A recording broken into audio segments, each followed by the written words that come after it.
अस्सलामुअलैकुम सामीन। 16 ज़िलक़ादा और 6 जून है। ख़बर का उन्वान है मणिपुर में हिफाजत करते करते बीएसएफ का जवान मादर वतन के लिए जान गंवा बैठा है।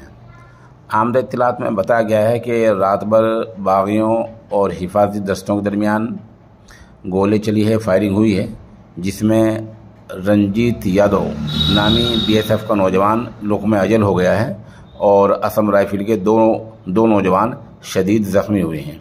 बताया जाता है कि रंजीत यादव को ज़ख्मी होते ही फौरी तौर पर मकामी अस्पताल में ले जाया गया, जहां डॉक्टरों ने उनको मुर्दा करार दे दिया।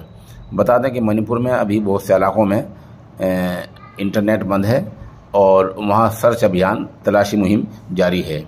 ये जो हमला हुआ है ये मणिपुर में जो दंगे वाला इलाका है सेरो, ये हमला वहाँ हुआ है।